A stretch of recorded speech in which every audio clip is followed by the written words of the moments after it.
하나님의 말씀입니다. 욥기 1장 13절입니다. 하루는 욥의 자녀들이 그 맏아들의 집에서 음식을 먹으며 포도주를 마실 때에 사환이 욥에게 와서 이르되 소는 밭을 갈고 나귀는 그 곁에서 풀을 먹는데 스바 사람이 갑자기 이르러 그것들을 빼앗고 칼로 종들을 죽였나이다. 나만 홀로 피하였으므로 주인께 아뢰러 왔나이다.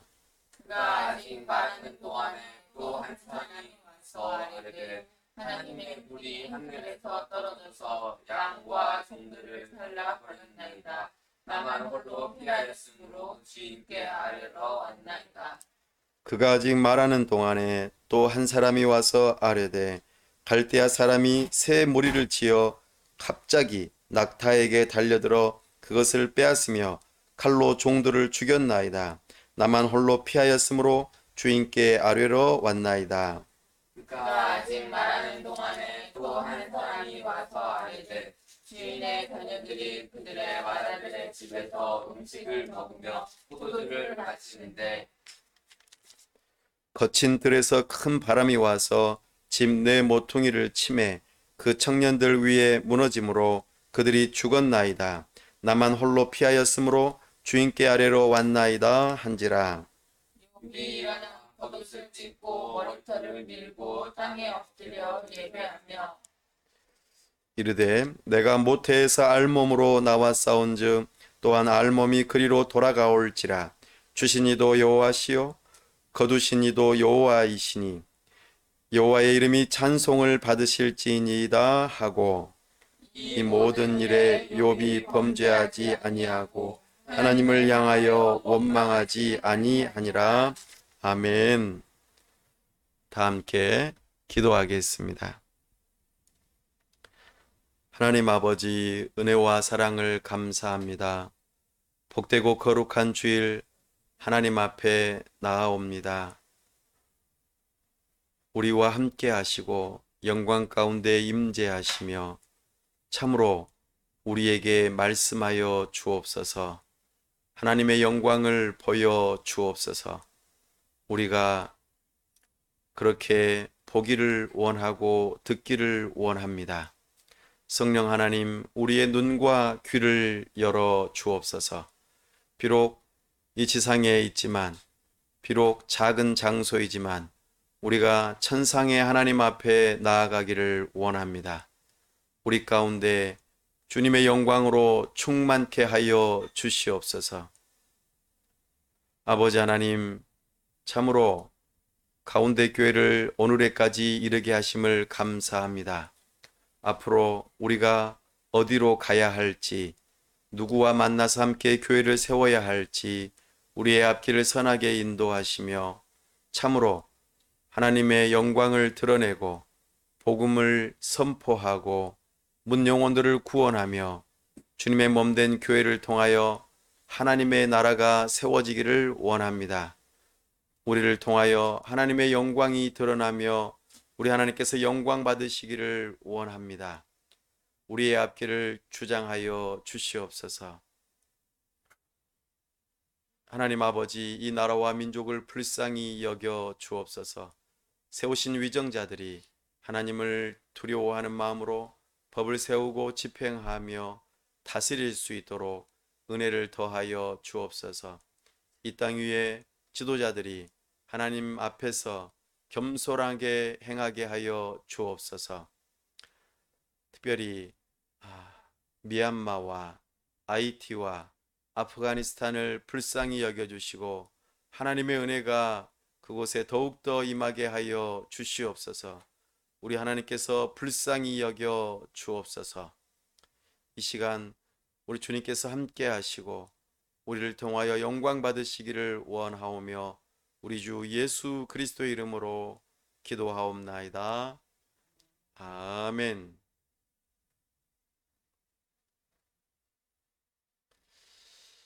걸어서 성경 속으로 성경여행 35번째 시간입니다. 오늘은 욥기를 중심으로 새 언약의 예고 네 번째를 함께 다루겠습니다.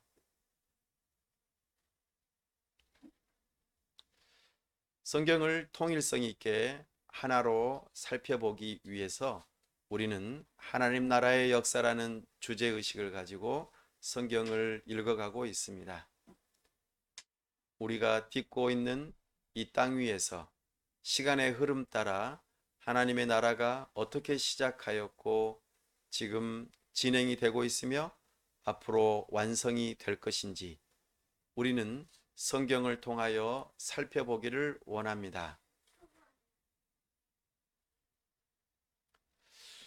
우리는 여러 시대를 거쳐서 성경의 흐름들을 살펴보고 있습니다. 특별히 시대를 구분하는 가장 중요한 근간이 되는 것은 하나님의 언약입니다. 하나님께서 하나님의 나라를 다스리시는 방식으로 언약을 선포하시고 그것을 하나님의 백성들과 언약을 맺음으로 그 일들이 일어나고 있습니다. 오늘 우리가 다루게 될 욥기는 언제 기록되었는지 정확하게 나오지 않습니다. 더더군다나 누가 썼는지도 나오지 않습니다.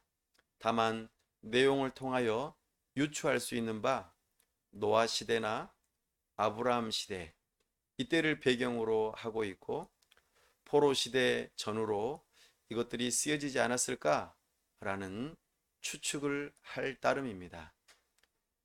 그래서 어느 시대에 속하는 게 좋을까 사실 고민이 되어지고 명확하게 드러나지 않는 일들로 인하여 이것을 따로 떼어놓을 수 없을까 생각도 했다가 오늘 새 언약에 대한 예고안으로 이 욥기를 넣어 보았습니다. 전통적으로 욥기는 지혜서에 해당되고 성문서 안에서 가장 먼저 나타나며 특별히 우리가 시를 주로 담고 있는 내용이기 때문에 시가서 문학으로 분류합니다. 그럼에도 불구하고 전체적인 내용을 살펴보면서 언약을 중심으로 다시 한번 분류해 보았을 때 이것을 우리는 새 언약을 예고하는 쪽으로 넣어 보았습니다. 하나님께서는 각 시대별로 언약을 선포하시고 그 언약을 성취하시면서 이 일들을 이루어 가십니다. 오늘 욥기에서는 이 언약의 다양한 모습들이 나타납니다만 창조 언약, 또 아담 언약, 노아 언약, 아브라함 언약, 모세 언약 이런 대목들이 하나하나 나타납니다. 그러나 다윗 언약에 해당되는 부분은 그렇게 잘 나타나 보이지 않습니다. 아마 제가 발견 못했을 수도 있겠죠. 그러는 가운데 새 언약을 예고하고 갈망하는 모습이 여기에 담겨 있음을 또한 발견하게 됩니다.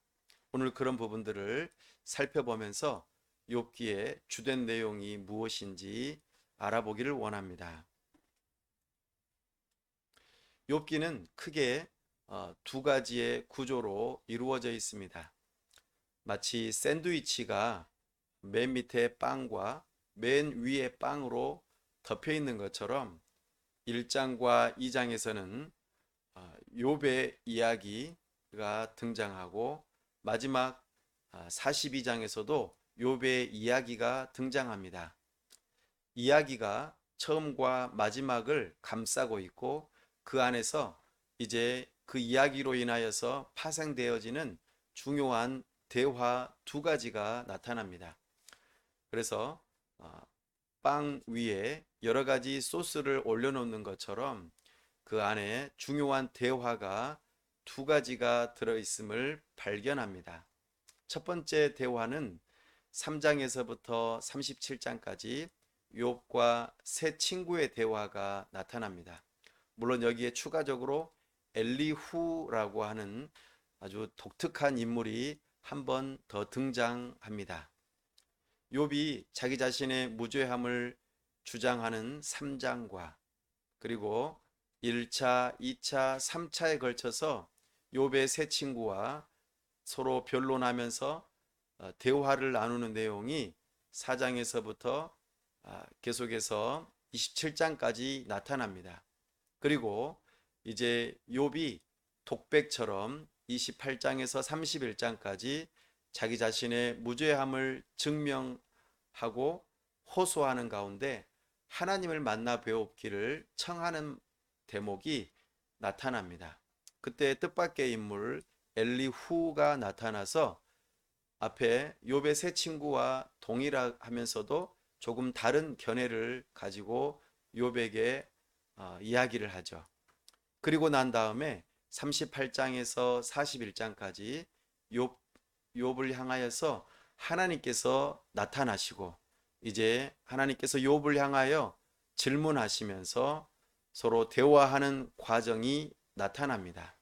특별히 하나님께서는 오늘날 VR 기술로 온 우주와 지구를 현재 있는 그 자리에서 마치 보는 것처럼 욥이 가상으로 우주를 체험하는 일이 38장에서 39장에 나타납니다. 그리고 욥이 질문하였던 것에 대해서 하나님께서 응답하시는 내용이 40장에서 41장에 나타납니다. 이렇게 핵심적인 내용들은 욥과 세 친구의 대화, 욥과 하나님의 대화 가운데 전체적으로 드러나지만 이 대화를 감싸고 있는 중요한 두 개의 이야기가 욥기의 바깥쪽에서 감싸고 있다는 것을 기억하면 좋겠습니다. 이걸 통하여 궁극적으로 욥기를 통하여 우리에게 말하고자 하는 주제는 하나님은 선하시다. 선하신 하나님의 그 지혜를 우리는 다 이해는 못하더라도 신뢰해야 한다. 믿어야 한다 하는 것을 우리는 기억해야 합니다. 선하신 하나님의 지혜를 신뢰하는 것, 이것이 욥기의 주된 주제입니다. 욥기의 개요적인 내용을 잠깐 살펴보겠습니다. 욥기는 익명의 저자입니다. 사람 이름이 나오지 않습니다. 누가 이 욥기를 썼는지요? 그러나 지혜로운 자 가운데 한 사람인 것을 우리는 금방 알아차릴 수 있습니다. 왜냐하면 내용을 읽어보면 잠언을 많이 인용하고 있기 때문입니다. 그리고 전체적으로 히브리어로 쓰여져 있습니다. 그러므로 이 저자는 히브리인인 것을 알 수 있고 히브리 문학을 아주 잘 활용하였습니다. 그리고 구약 성경을 잘 인용하면서 능하게 다루고 있음을 우리가 발견합니다. 이 익명의 저자는 여행의 경험이 많습니다. 그것을 여러 가지 통하여서 알 수 있는데요. 첫 번째로 천문학에 대한 지식이 상당합니다. 여행을 많이 하면서 별자리들을 많이 살펴보고 연구했을 것이고 그에 대한 내용, 또 그 아래에 하늘 아래에 있는 기상학에 대한 연구도 상당한 것으로 보여집니다. 그리고 땅 속에 있는 광물에 대한 이해도 뛰어나고 또 땅 위에 있는 식물과 동물에 대한 내용들도 상당히 많이 알고 있습니다. 뿐만 아니라 사람의 양심에 담겨 있는 도덕법에 대한 내용들도 상당히 욥기 안에 많이 담겨 있음을 우리에게 보여줍니다. 그러나 누구인지는 알 수 없습니다. 다만 욥이 우스 땅에 살고 있는 사람이라는 것을 알려줍니다. 욥기 1장 1절 한번 읽어볼까요? 우스 땅에 욥이라 불리는 사람이 있었는데 그 사람은 온전하고 정직하여 하나님을 경외하며 악에서 떠난 자더라. 아멘. 우스는 오늘날의 에돔으로 여겨집니다. 이스라엘 동남쪽에 해당되는 곳이죠. 근데 언제 이것을 기록했는지 또 어떤 상황인지 직접적으로 말하고 있는 바가 없어서 상당히 알기 어렵습니다. 그런데 재미있게도 구약 성경에서 이 욥에 대해서 언급하고 있는 최초의 사람이 있습니다. 바로 우리가 다음 주에 다뤄보게 될 에스겔서입니다. 에스겔은 14장 14절과 20절에서 의인의 본보기로서 여러 사람을 언급하는데 그 중에 한 사람 욥을 언급합니다. 노아, 다니엘, 욥. 독특하죠. 이렇게 에스겔을 통하여 욥이 의인이라고 하는 것을 우리로 하여금 정보를 줍니다. 에스겔은 2차 포로 시기에 붙잡혀간 제사장으로서 참으로 하나님 앞에서 경건한 자인데 그 이전부터 욥에 대한 인물을 알고 있었기 때문에 이것을 언급할 수 있었다. 특별히 포로 시기에 고난 가운데서 욥을 떠올리게 하였던 것은 의미심장하다 말할 수 있겠습니다. 욥기에 등장하는 인물들은 아주 많지 않습니다. 욥과 그의 가족들, 그리고 친구들 엘리바스, 빌닷, 소발, 그리고 조금 나이가 어린 엘리후가 등장합니다. 그리고 1장에서 하나님과 사탄이 등장하죠. 천상의 회의 가운데 하나님께서 욥을 의인으로 인정하는 모습이 우리에게 나타납니다. 그러나 사탄은 고소하는 자, 사탄이라는 이름의 뜻이 그렇습니다.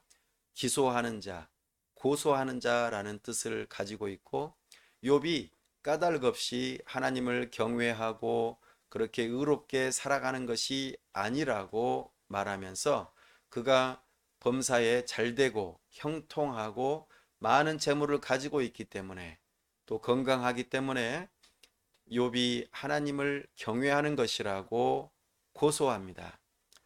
하나님께서는 사탄에게 허용하시면서 악을 허용하시면서 그의 가진 모든 재물을 또 자녀들을 빼앗아 가는 것을 허락하십니다.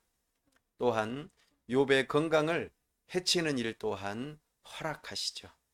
이런 과정들이 욥은 모르지만 우리는 알죠. 욥은 전혀 모르는 상황 가운데서 이 배후에 이런 일들이 있었다는 것을 이 욥기의 저자는 우리에게 알려주고 있습니다. 오늘날도 우리가 살아가면서 우리 배후에서 어떤 일들이 일어나는지 우리는 알지 못하죠. 다만 우리 하나님께서는 알고 계십니다. 이제 하나님 나라의 세 가지 요소를 살펴보면서 욥기의 주요 내용들을 잠깐 살펴보겠습니다. 하나님 나라의 영토로서 배경이 되는 곳은 지도에서 보는 바와 같이 에돔입니다. 사해 아래쪽에 있죠. 에돔 땅 붉은 지역이라는 곳이죠. 과거 야곱의 형인 에서가 내려가서 정착하던 장소입니다. 욥기에서 나타나는 하나님 나라의 영토에 해당되는 내용은 하나님께 제사 드리는 모습에서 발견되어집니다. 욥은 제단을 쌓고 자신과 자녀들을 위한 번제를 하나님께 드리는 모습을 발견합니다. 물론 나중에 친구들을 위해서도 그렇게 합니다. 1장과 42장에 이 내용이 나타납니다. 그리고 욥에게 고난이 찾아왔을 때 욥은 티끌과 재 가운데서 그것을 무릅쓰고 회개하는 모습과 더불어 고통스러워하는 모습이 2장과 42장에 드러나고 있습니다. 이것으로 살펴보았을 때 하나님 나라의 영토로서 하나님께 제단을 쌓고 제사를 드리는 모습 가운데 이것을 노아 시대와 아브라함 시대로 추정해 볼 수 있겠다. 그렇게 보여집니다. 더불어 그렇게 하나님 앞에 제단을 쌓고 나아갈 때 하나님께서 직접 나타나셔서 현현하시는 모습을 우리에게 38장에서 41장 사이에 보여주십니다. 이렇게 우리가 하나님 나라의 영토로서 이런 시대를 구분해 볼 수 있겠다. 그럼에도 불구하고 노아 언약과 아브라함 언약에 해당되는 것으로 보아 그렇게 시대를 구분하고 넣어 볼 수도 있겠지만 이 욥기의 저자는 좀 다른 의도가 있음을 우리에게 힌트로 보여주는 바가 있습니다. 그래서 새 언약의 예고편 안에 이 욥기를 넣어 보았습니다. 이스라엘에서 멀리 떨어진 우스 땅에 스바 사람들의 공격도 있었고, 또 오늘 한 가지 더 갈대아 사람들도 새 무리로 공격해오는 모습들이 오늘 있었음을 바라보게 됩니다. 스바는 저기 남쪽 아프리카 내지는 아라비아 그 반도 쪽에 있는 무리들이고, 그리고 갈대아는 오른쪽에 해당되는 것으로서 과거에 바벨론 또 아수르 이런 쪽에 해당되는 지역이 갈대아 지역입니다. 그러니까 동쪽에서부터 그렇게 공격해 오는 사람들이 있었다는 것이죠. 그리고 하나님의 불이 하늘에서 떨어지는 일들로 인하여 가축들이 죽었다. 이런 표현을 살펴보았을 때에 하늘에서 불이 떨어지는 이 사건들은 성경에서 몇몇 시대에 나타나죠. 특별히 아브라함 시대에 하늘에서 불이 떨어졌던 모습 기억하실 것입니다. 어디에요? 소돔과 고모라의 말이죠. 그리고 하나님께서 가상체험 형태로 정말 놀라운 경이로우면서도 위험한 상징의 동물들을 보여주시면서 그것들을 살펴보게 하시는 모습, 마치 과거의 공룡의 모습을 보는 듯한 그런 느낌을 보여줄 때에 이것은 노아 시대에 또 아브라함 시대로 거슬러 올라가지 않나라는 생각을 유축해 합니다. 두 번째, 하나님 나라의 요소로서 백성에 해당되는 내용으로 특별히 욥과 그 욥의 친구들과 엘리후 그리고 하나님의 모습 가운데에서 계시되어지는 하나님 나라의 백성의 모습을 살펴보겠습니다. 욥은 오늘 우리가 읽었던 본문에서처럼 엄청난 어려움을 겪습니다.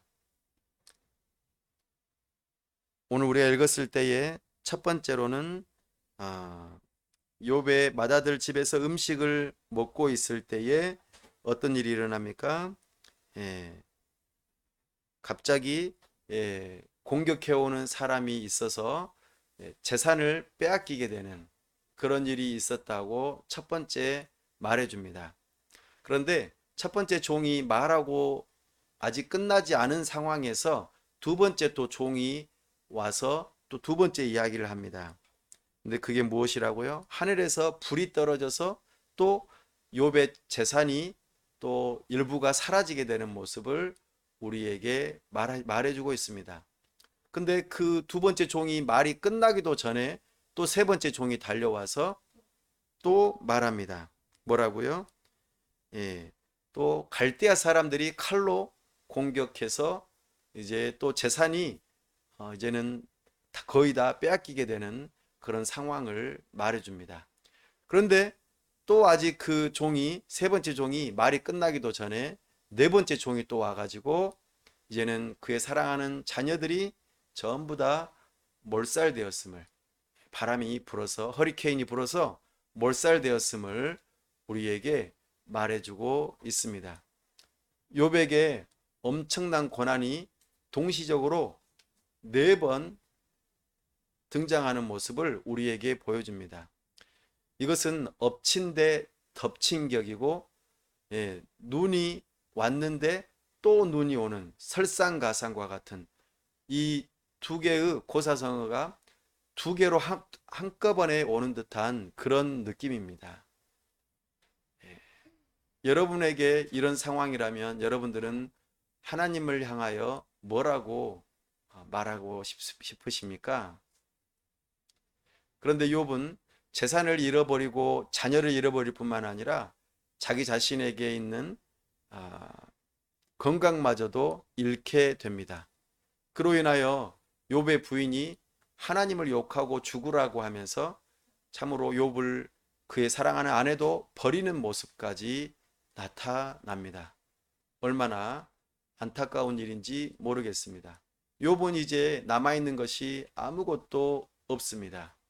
이런 상황 가운데서 욥은 하나님을 향하여 무엇이라고 고백하는지 함께 21절 말씀을 읽어보십시다. 시작. 이르되 내가 모태에서 알몸으로 나왔사온즉 또한 알몸이 그리로 돌아가올지라. 주신 이도 여호와시요 거두신 이도 여호와시오니 여호와의 이름이 찬송을 받으실지니이다 하고. 아멘. 오늘 우리가 암송할 말씀입니다. 욥은 이 고난 가운데 주권적인 하나님을 신뢰하는 모습을 보여줍니다. 이것이 하나님 나라의 백성의 모습이 되어야 할 것입니다. 그런데 그렇게 고난받는 욥에게 새 친구가 찾아오죠. 그 새 친구가 찾아오자 욥은 이제 그동안 하나님을 경외하고 하나님을 신뢰하는 그 모습 속에서 이제 뭔가 조금씩 점차적으로 변화되어지는 모습을 우리에게 보여줍니다. 먼저는 자기 자신이 죄가 없다는 것을 변론합니다. 나 잘못 없다. 나는 죄인이 아니다. 그리고 지금 내가 겪는 이 고난은 하나님의 형벌이 아니다. 내가 잘못한 것이었기 때문에 잘못한 것이 있다면 하나님의 형벌을 받는 것이 맞지만 내가 잘못한 것이 없고 이 고난이 찾아온 것은 틀림없이 하나님의 형벌이 아니다라고 주장합니다. 우리는 알고 있죠? 누가 이런 고난을 주었습니까? 악한 원수 마귀 사탄이 하나님께 허락을 받아서 지금 욥에게 고난을 주고 있다 하는 것이죠. 잘못이 없는 욥에게 말이죠. 여기까지는 욥이 정말 다 알지는 못하지만 자기 자신의 상황을 정확하게 표현하고 또한 찾아온 친구들에게 이야기합니다. 그런데 마지막에 결론적으로 욥은 잘못되게 판단합니다. 자기 자신은 무죄하고 이것은 하나님의 형벌이 아니다. 그러므로 하나님이 불의하다라고 오히려 불평하는 모습을 우리에게 보여줍니다. 조금 전에 주권적인 하나님을 신뢰하는 모습에서 사뭇 다른 모습으로 바뀌는 것을 우리에게 보여줍니다. 그리고 욥은 하나님을 향하여서 이 상황이 도대체 어떻게 된 상황인지 설명을 해달라고 하나님 앞에 홀로 나아가면서 기도하는 모습을 보여줍니다. 친구들과 아무리 변론하고 대화를 나눠도 답을 얻지 못하자 욥은 하나님 앞에 직접 나아가고 하나님의 직접적인 설명을 듣기를 원합니다. 이런 모습 가운데서 욥은 마치 초등학생에서 중학교 2학년, 중학교 2학년은 어떤 상태인지 아시죠? 아주 어려운 상황입니다. 어느 누구도 건드리기 힘든 상황이죠. 그런 욥으로 발전되어지다가 점차적으로 대학생이 된 듯한 모습에서, 왜요? 대학생은 논리적으로 따지고 그리고 뭔가 체계적으로 말을 하려고 노력하기 때문입니다. 그러나 하나님을 만난 뒤로는 정말 논문을 한 편 쓰기 위해서 모든 노력을 다 기울여서 결론을 마치 얻은 것처럼 대학원생으로 성장하는 모습을 우리는 욥을 통하여 발견합니다. 하나님께서도 하나님의 백성을 초등학생에서부터 대학원생까지 점차적으로 성장시켜가는 모습을 이 욥기를 통하여 우리에게 보여줍니다. 그 과목이 뭐라고요? 고난입니다. 고난이라고 하는 과목을 필수적으로 이수하셔야만 초등학생에서부터 중학교 2학년, 대학생, 대학원생으로 점차적으로 학년이 높아지듯이 성장해가는 모습을 우리는 배울 수 있습니다. 그러니 하나님 앞에서 하나님께서 필수 과목으로 정해놓으신 고난이라고 하는 과목을 피하지 마시고 꼭 필수적으로 수강하시기 바랍니다. 두 번째, 하나님 나라의 백성들 중에 친구들과 엘리후가 등장합니다. 친구들은 욥을 향하여 네가 잘못한 것이 있기 때문이야 라고 말하면서 하나님은 먼저 공의로우신 분이라고 이야기합니다. 이것은 일관되게 욥의 친구들이 말하고 엘리후도 동일하게 말합니다. 그렇죠? 우리가 알고 있는 하나님은 공의로우신 하나님입니다. 죄와 잘못에 대해서 반드시 벌하시는 분이시죠. 우리가 그동안 계속해서 북이스라엘과 남유다가 크게 어려움을 당하고 결국에는 망하게 되는 그런 형벌을 어떻게 받았다고 우리가 배웠습니까? 예, 하나님 앞에서 공의롭지 못하기 때문에 하나님의 언약을 깨뜨렸기 때문에 하나님의 형벌을 받았다라고 우리는 배워왔습니다. 그렇기 때문에 우리는 하나님은 공의로우신 분이라고 잘 알고 말할 수 있을 것입니다. 그리고 욥의 불의함으로 고통이 있다고 자연스럽게 주장하는 것이 맞을 것입니다. 그리고 엘리후는 여기서 조금 더 나아가서 과거에 너가 잘못을 하지 않았더라도 앞으로 짓게 될 미래의 죄를 미리 막고 너의 성품을 아름답게 빚으시기 위해서 하나님께서 이 고난을 허락하셨다고 조금 차원이 다른 형태로 욥을 향하여 말합니다.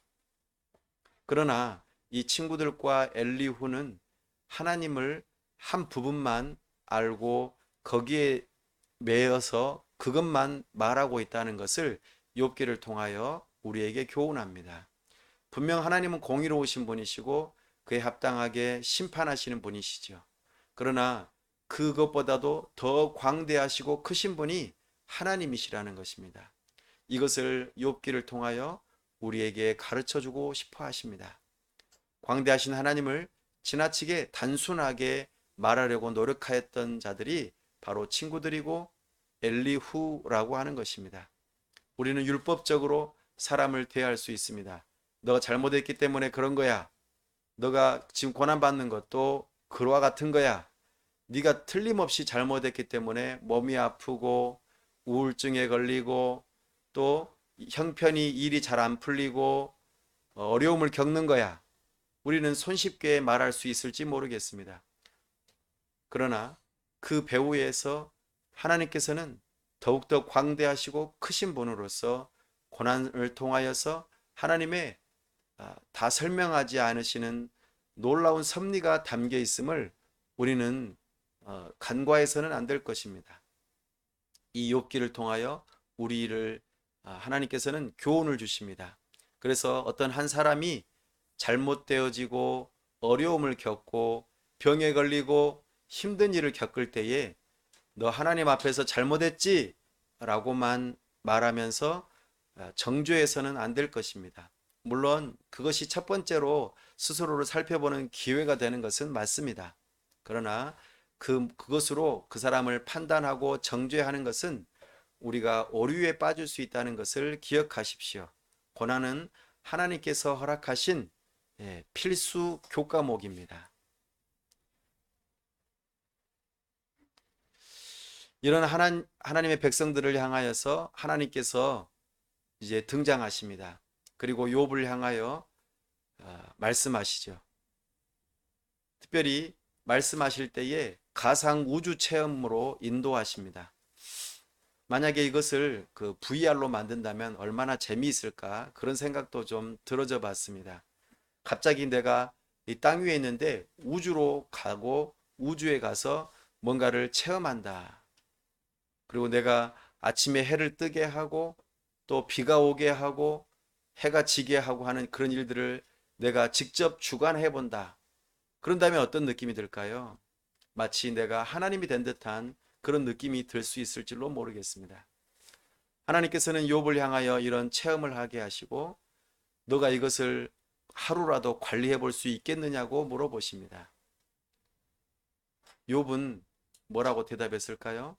여러분들은 뭐라고 대답하겠습니까? 이 세상을 다 주관할 수 있겠습니까?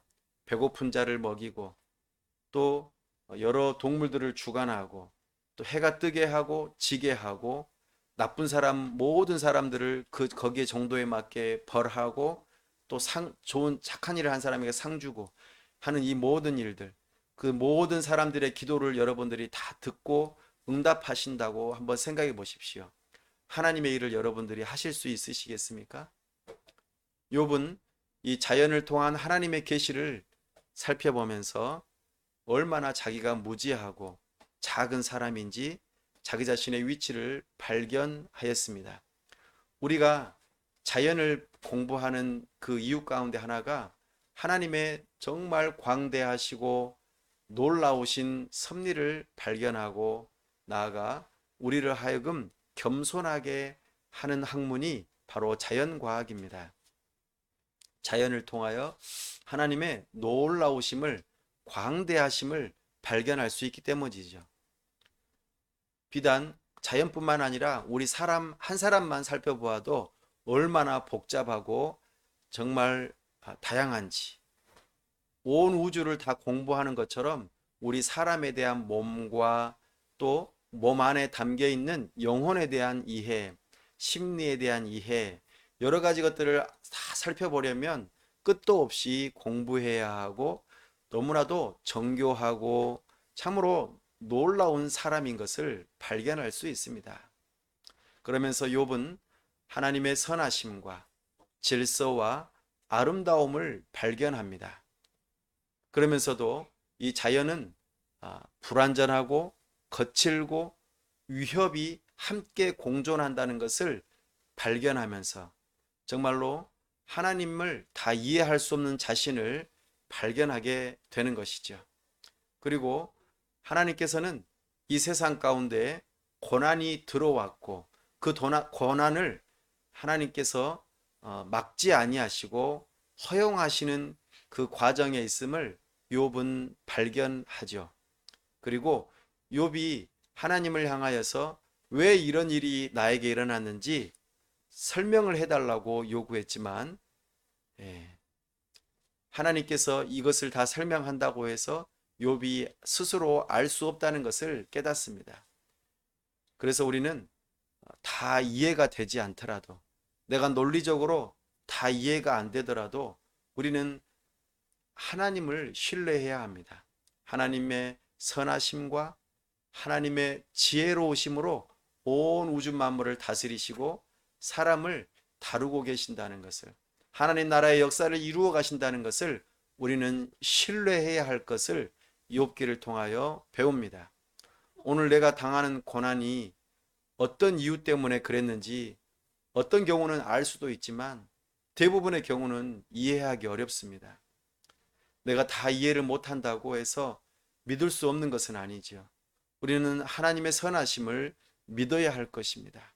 하나님께서 지혜롭게 온 세상을 다스리고 계신다는 것을 믿어야 할 것입니다. 욥은 자기의 입을 가립니다. 왜 가릴까요? 자기가 죄가 없다고 말하고 하나님께 설명을 해달라고 요구했던 이 입술이 너무나 부끄러운 거예요. 그래서 입을 가리고 하나님 앞에 겸손하게 되어집니다. 참으로 놀랍죠? 그러나 하나님께서는 이 욥을 향하여 너가 고난 가운데 수고했다고 말씀해 주십니다.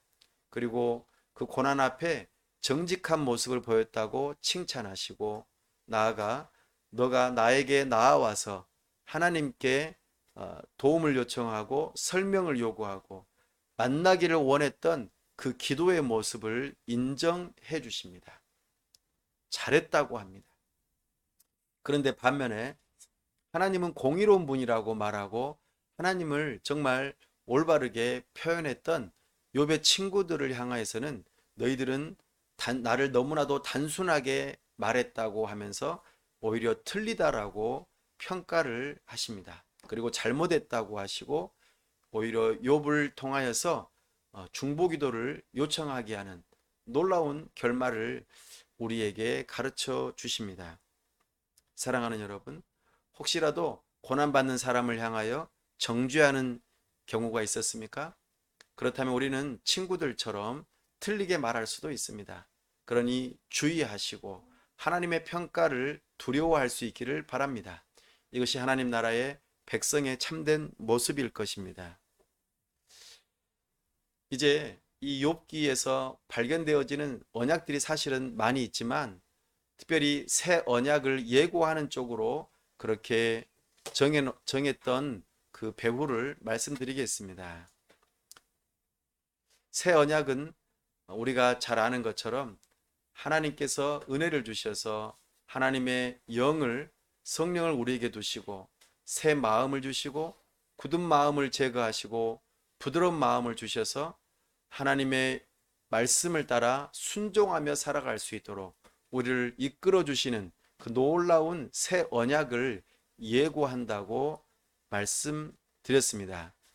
이 새 언약의 주된 특징은 성령을 주심으로 구원을 적용하시겠다 하는 것이죠. 그 새 언약의 주인공으로서 장차 메시아, 우리의 구원자 되신 예수 그리스도를 이 땅에 보내셔서 이 새 언약을 맺게 하시겠다 하는 주된 내용들이 이 새 언약을 예고하는 내용들에 담겨 있습니다. 그렇다면 이 욥기에서는 그런 부분을 어디에서 발견할 수 있을까요? 일단 욥기에서는 창조 세계를 통하여서 자연법이 있음을 우리는 확인할 수 있습니다. 또한 믿음으로 의롭게 된다는 아브라함 언약의 그 유사성을 이 욥을 통하여 발견합니다. 욥을 의인이라고 성경에서는 말하고 있습니다. 욥은 하나님을 여호와 하나님이라고 표현하고 그리고 그 하나님을 믿고 신뢰하였던 것이죠. 다 이해할 수는 없지만 하나님의 그 일하심을 믿었던 것입니다. 그리고 오늘 고백처럼 하나님의 주권적인 은혜 주심과 거두어 가시는 것에 대해서 하나님께 신앙 고백하는 모습을 우리에게 보여주었습니다. 이런 면에서는 아브라함 언약도 눈에 보이는 것을 발견합니다. 그런데요, 자연법에서 착한 일을 하는 사람에게는 상을 주고 나쁜 일을 한 사람에게는 벌을 준다는 신상필벌의 응보적인 정의가 보통은 그렇게 적용되어지는데 이 욥기에서는 그 응보적인 정의를 넘어서는 모습의 고난을 우리에게 보여준다는 것이죠. 욥은 잘못한 일이 없는데도 불구하고 고난이 찾아왔다는 것입니다. 그래서 노아 언약과 모세 언약의 그 응보적인 정의의 한계점을 이 욥기를 통하여서 보여줍니다. 마치 전도서에서 세상 해 아래에 있는 모든 것이 헛되고 헛되며 헛되다고 했던 것처럼 예외적인 상황들이 있다는 것을 우리에게 말해줍니다. 잠언에서와 같이 자연법을 따라서 하나님 말씀 따라서 살아가게 되면은 형통하고 복을 받고 잘 된다고 했던 그 기본적인 상황을 뛰어넘는 일들이 있다는 것이죠. 이것을 다른 말로 신적인 정의라고 말할 수 있겠습니다. 그래서 보통적인 응보적인 정의를 뛰어넘는 신적인 정의에 대해서 대답을 해줄 수 있는, 설명을 해줄 수 있는 그 메시아를 굉장히 고대하는 내용이 바로 여기 있다는 것이죠. 욥은 하나님께 이 고난의 의미가 무엇인지, 왜 그렇게 고난이 찾아왔는지 설명을 해달라고 요구합니다. 사실 그 설명을 해주실 수 있는 분은 우리에게 보내주신 바 된 메시아, 곧 새 언약의 주인공이신 메시아 뿐입니다. 그분이 바로 예수 그리스도이시죠. 그 메시아를 갈망하고 기다리도록 하게 하는 것이 바로 이 욥기라는 것입니다. 그런 의미에서 새 언약을 예고하고 있는 내용이 여기에 담겨 있다고 말할 수 있겠습니다. 또 하나는 해 아래에 창조 세계에서 줄 수 없는 위로들이 있다는 것이죠. 욥은 위로받기를 원했습니다. 그러나 제대로 된 위로를 받을 수 없었습니다. 해 아래에서 말이죠. 그러나 욥은 만족스럽고 의미 있는 새로운 창조 세계를 소망하면서 그곳에서는 해 아래에 세계에서 줄 수 없는 참된 위로를 바라볼 수 있도록 우리에게 이끌어준다는 그런 의미에서 새 언약을 예고한다고 말할 수 있겠습니다. 이것이 욥기에서 살펴볼 수 있는 새 언약의 예고편들입니다. 우리가 이 욥기를 통하여 들을 수 있는 복음은 이와 같은 것들입니다.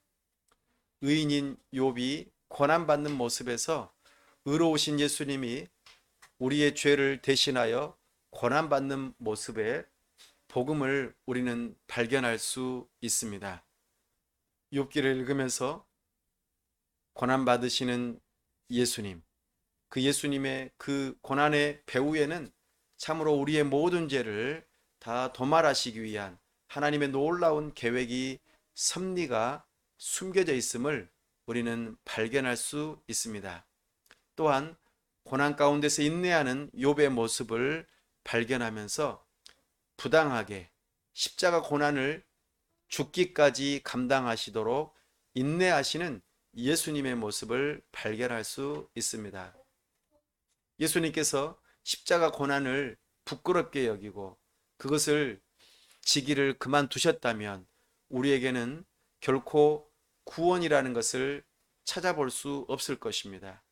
우리의 죄의 문제를 해결할 수 있는 유일한 길이 죄 없으신 의로우신 예수님께서 우리를 대신하여 죄의 값을 담당하셔야만 했다는 것이죠. 이것이 우리에게는 복음입니다. 나아가 하나님을 향하여 잘못되게 말했던 친구들을 위하여 기도하는 욥의 모습에서 제자들을 위하여 중보기도 하시는 그 예수님의 모습을 발견합니다. 오늘 예수님께서는 하나님 보좌 우편에서 오늘 또 연약하여 죄 가운데 있는 우리를 위하여 중보기도 하시는 예수님의 모습을 발견케 합니다. 그러므로 우리는 거룩하신 하나님 앞에 나아갈 수 있습니다. 이것이 우리가 욥기에서 발견할 수 있는 복음입니다. 참으로 어떤 사람이 고난을 받는가? 예수님에게 사람들이 물었습니다. 저 사람이 눈을 뜨지 못하고 맹인으로 태어난 것은 누구의 죄 때문입니까? 부모님의 죄 때문입니까? 아니면 자기 자신의 죄 때문입니까? 그때 예수님께서는 탁월한 대답을 하십니다.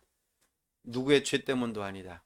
오직 하나님의 영광을 드러내기 위한 고난이 그 맹인에게 있다라고 말씀하셨습니다.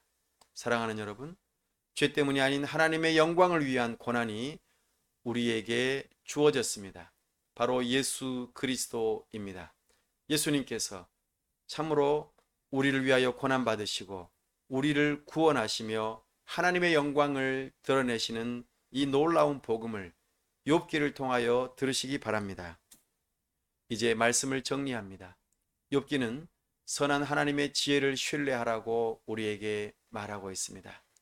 하나님의 나라는 아직 일부분 악하고 불의함이 있더라도 하나님의 선하심과 공의로 여전히 다스리고 계신다는 것을 우리로 하여금 믿으라고 하십니다.